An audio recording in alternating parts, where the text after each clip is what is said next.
umutwe wa M23 wamaze kudekarara cyangwa gutangaza intambara iteye ubwoba cyangwa icyo bita imirwano yo mu rwego rwo hejuru nyuma yo kumenya amakuru y'uko igisirikare cya FARDC ndetse n'ingabo nyinshi z'igihugu cy'u Burundi bamaze gutegura ibitero biremereye kuri M23 bamaze gutegura ibitero biremereye kuri M23 none icyo bita M23 nacyo cyamaze gutegura intwaro zayo, intwaro ziteye ubwoba kandi zigezweho. Umutwe wa M23 watangaje yuko hagiye kumeneka amaraso arenze amaraso yamenetse mu ntara KIVU y'Amajyaruguru. Ndaje dutotora akantu ku kandi turebere hamwe ibijyanye n'iyi mirwano. M23 yavuze yuko iyi mirwano igiye kuba isibaniro ku buryo bukomeye cyane, ndetse bakanemeza yuko iyi mirwano igiye kumenekamo amaraso menshi. Si ibyo byonyine turubuze kugarukaho muri aya makuru yacu agezweho, kubera ko amwe mu makuru twamaze kumenya. Breaking news, ikintu cyitwa Abacancuro, ku butaka bwa Kongo. Bariya mwabonye ni bake cyane. Amakuru turimo turakesha imboni zacu mu ntara KIVU y'Amajyepfo aremeza yuko umujyi wa Bukavu urimo Abacancuro benshi. Ikindi kandi hari amakuru ari kuvuga yuko hari Abacancuro bandi bamaze kugera ku butaka bwa Kongo. Ibyo byose turaje tubigarukaho akantu ku kandi, turebere hamwe aba Bacancuro bamaze kuza ku butaka bwa Kongo bakaza basanga abandi Bacancuro bari barahungiye mu ntara KIVU y'Amajyepfo. Aba bose ngo barimo barategura ibitero biremereye cyane ku mutwe wa M23. Indi breaking news turubuze kugarukaho muri aya makuru yacu, umutwe wa M23 bidasubirwaho wamaze gufata agace ka Ihusi kose. Ubu tuvugana M23 irimo iragenzura aka gace nyuma y'imirwano iremereye cyane yabahuje n'ingabo z'igihugu cy'u Burundi, ingabo za South Africa, SADC, interahamwe, ubwo ndavuga FDLR ndetse na Wazalendo. Ariko ikintu kibabaje muri iyi mirwano yahuje M23 ndetse n'aba bambari bose ni bamwe mu bana b'abasirikare ba Kongo, abana rwose batamaze n'ukwezi ku ikosi bamaze gushyirwa ku mirongo y'urugamba. Aka gace ka Ihusi kaguyemo abasirikare benshi ba FARDC ku bwinshi. Gusa ikintu giteye ubwoba ni ibijyanye n'aba bana batoya. Aba bana rwose batigeze banigishwa gufata imbunda bakahita bajyana ku mirongo y'urugamba. Aba bana bavuye i Kinshasa. Ibi byose ndaje mbigarukeho. Gusa muri aya makuru yacu agezweho ni breaking news, igihugu cya Angola kigiye kohereza abasirikare ku butaka bwa Kongo. Amakuru arimo aravuga yuko Angola igiye kohereza abasirikare ku butaka bwa Kongo bagomba kujya mu bice bigenzurwa n'umutwe wa M23.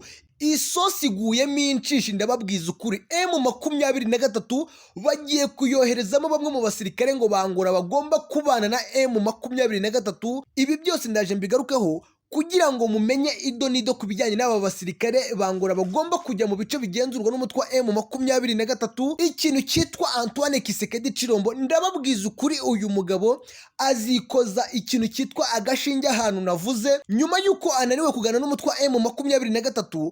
Idini rya Katolika ndetse n'idini ry'Abangirikani bafashe icyemezo cyo kujya guhura n'abayobozi ba M23. Mu makuru mugomba no kumenya, abo bayobozi b'amadini banyuze mu Rwanda bagigoma. Uko niko ibintu bimeze, ndaje mbitotora akantu ku kandi. Ariko nyuma yuko abo bayobozi baganiye n'umutwe wa M23 hari igoma, Antoine Kisekedi Chirombo ndetse n'ishyaka rye batangaje ibintu biteye ubwoba ndetse binakakaye. Mwebwe nimutera agatebe nze tugaruka akantu ku kandi.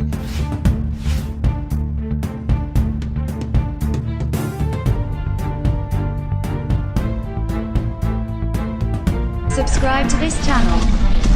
Yes, reka nongere mbasuze kandi mbahereze ikaze mwebwe rwose muzindutse mudukurikira muri iki gitondo. Reka mbifurize kugira igitondo cyiza, igitondo cy'umugisha mwe mwese mwamaze gukora subscribe. Turagarutse nanone ni mu makuru agezweho, tubazaniye amakuru menshi cyane, ariko ni amakuru agezweho akomeje kugenda agaruka n'ibitangaza amakuru muri iki gitondo. Ni amakuru navuga yuko ukwiriye kumva ndetse ukwiriye no gutera agatebe kugira ngo dutotora akantu uku kandi. Reka twihuta dutotora akantu uku kandi. Reka duhere kuri aba basirikare bangora bagomba kujya ku butaka bwa Kongo. Ibi ngibi byamaze kwemezwa n'igihugu cya Angola yuko ngo bagiye kohereza ingabo z'igihugu cya Angola ku butaka bwa Kongo. Izi ngabo za Angola zigiye kujya ku butaka bwa Kongo zirajyanwa ngo mu bice bigenzurwa n'umutwe wa M23. ahangaha navuze ni isosi iguyemo inshishi. M23 ndababwiza ukuri barimo baragenda bayitega imitego iteye ubwoba. Niba igihugu cyangura gifata icyemezo cyo kohereza ingabo mu gihugu cya Kongo, ariko by'umwihariko ibice bigenzurwa n'umutwe wa M23, ibi ngibi bihatse iki? Ibi ngibi bisobanuye iki? Kuva M23 yafata umujyi wa Goma, mu by'ukuri ugereranyije n'uburyo ibintu byari bimeze mbere, urabona yuko ubu ngubu umujyi wa Goma utuje kandi utekanye, ndetse n'abaturage barabigaragaje. None se izi ngabo za Angola zigiye kujya hariya ku butaka bwa Kongo muri biriya bice bigenzurwa n'umutwe wa M23, izi ngabo zigiye gukora iki? Amakuru aturuka mu gihugu cya Angola aravuga yuko ngo izi ngabo ngo zigiye kugarura amahoro. Ukibaza niba nta mahoro ari mu ntara Kivu y'Amajyaruguru cyangwa nta mahoro ari mu bice bigenzurwa na M23, ibi ngibi bikaba ikibazo gikomeye cyane. Izi ngabo za Angola mu bushishozi bwanjye ndabona zari zikwiriye kujya mu ntara Kivu y'Amajyepfo, cyangwa zikajya i Bukavu, cyangwa zikajya aho bita mu gihugu cy'u Burundi, cyangwa zikajya aho bita Kinshasa, kubera ko niho hantu twumva hari ibintu bisa nkaho bidafututse, niho turimo turumva amarorerwa. Ntabwo izi ngabo zari zikwiriye kujya mu ntara Kivu y'Amajyaruguru, ntabwo izi ngabo zari zikwiriye kujya mu bice bigenzurwa n'umutwe wa M23. Ubu se twirengagije ibice bimwe na bimwe bigenzurwa na FARDC cyangwa n'ingabo z'igihugu cy'u Burundi cyangwa FDL mu ntara Kivu y'Amajyaruguru. Yego M23 yafashe umujyi wa Goma, ariko hari ibice byinshi ari mu ntara Kivu y'Amajyaruguru.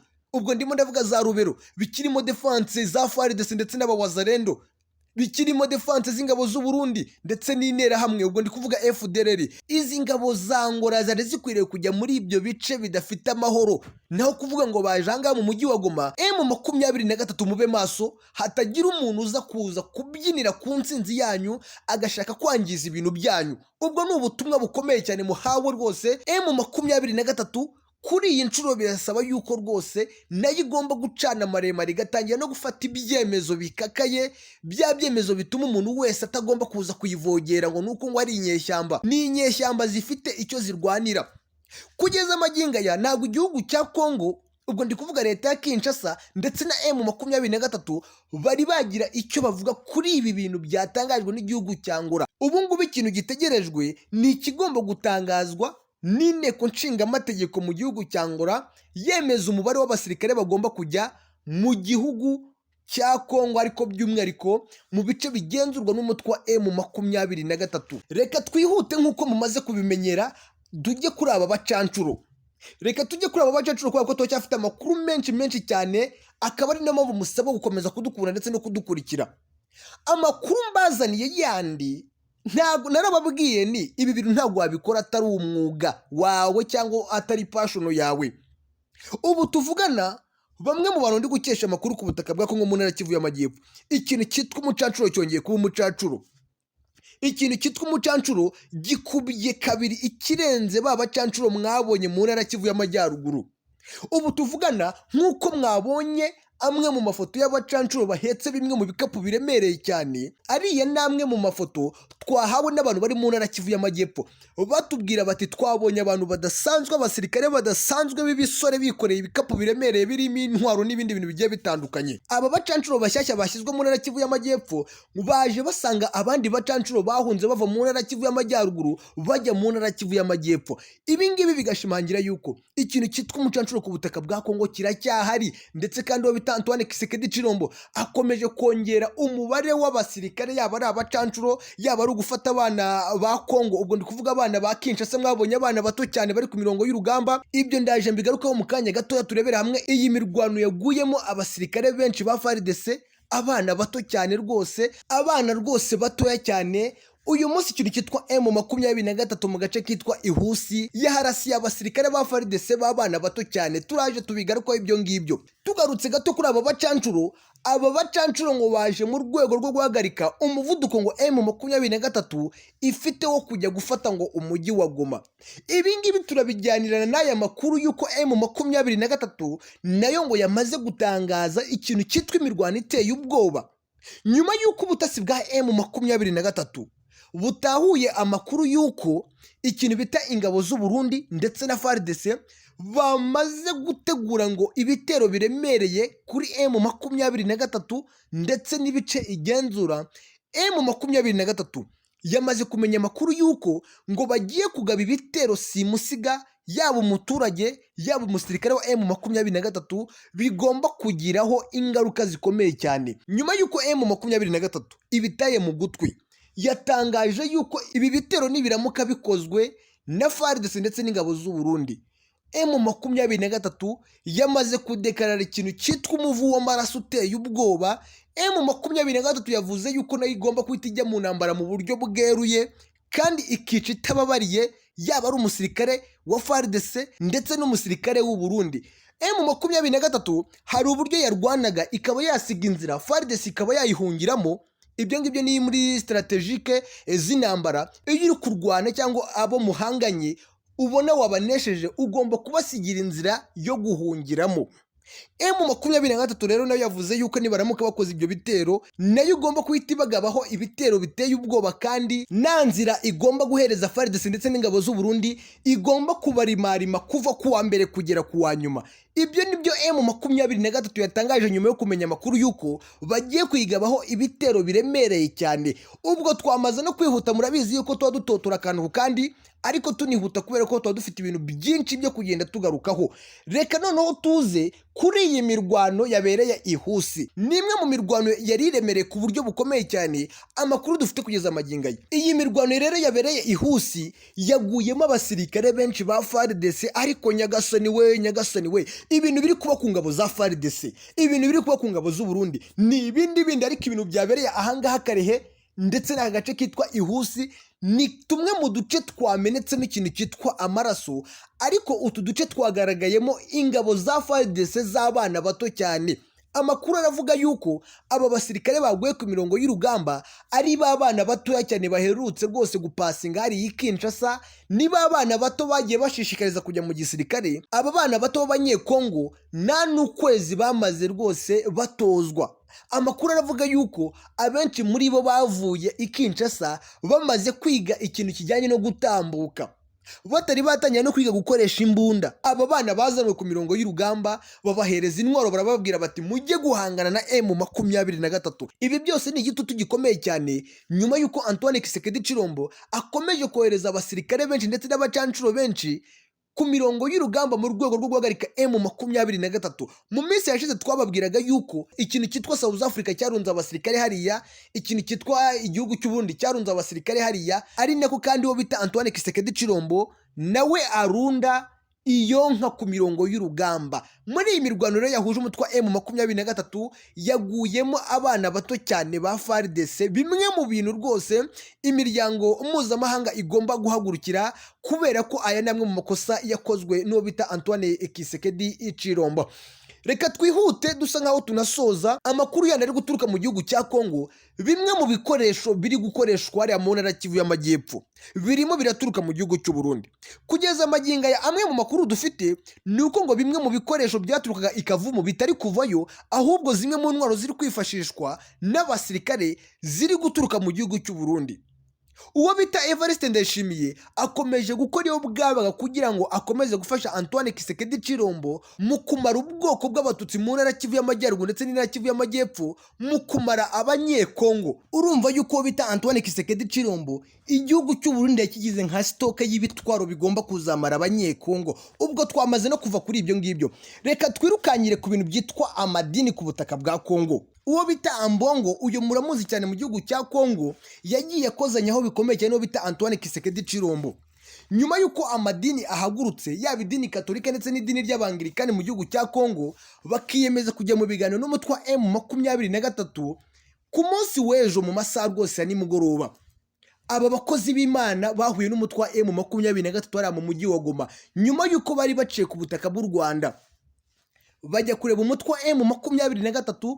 Gusa bimwe mu bintu bikomeje kugenda bigaruka ku bitangazamakuru bigiye bitandukanye, ni amwe mu magambo ateye ubwoba, amwe mu magambo navuga yuko ateye isoni yatangajwe n'ishyaka rya Antoine Kisekedi Chilombo biyama bikomeye cyane aya madini ndetse banavuga yuko ibi ngibi bitari bikwiye. Bamwe mu bantu bari ku butaka bwa Kongo ndetse n'abasesenguzi, amakuru aravuga yuko aba bagabo bitari buze kubagwa amahoro nyuma yuko bahuye n'umutwe wa M23. Ishyaka rya Antoine Kisekedi Chilombo ryavuze yuko aba bagabo cyangwa aba bakozi b'Imana badafite umuhamagaro wo kujya muri gahunda za politike mu cyimbo cya leta.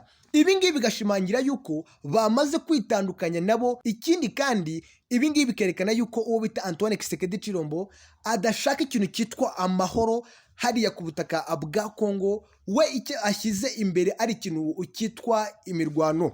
Reka rero mbashimire nshuti bakunzi ba TV Rwanda, mwe mwamaze gukora subscribe, mwebwe mudusigira ibitekerezo byanyu. Dukomeje gukunda uburyo mukunda amakuru yacu ndetse n'ibiganiro byacu. Mwebwe mudukurikira muri hanze y'u Rwanda, ubwo ndavuga irwota amasimbi, mwebwe mwumva ururimi rw'ikinyarwanda. Dukomeje gukunda uburyo mudukunda ndetse n'uburyo mudukurikira. Reka mbabwire ni mukomeze mugubwe neza kandi Imana ibarebe icyoroshye.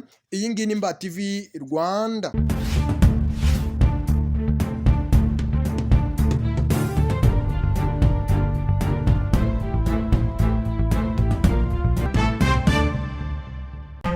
Subscribe to this channel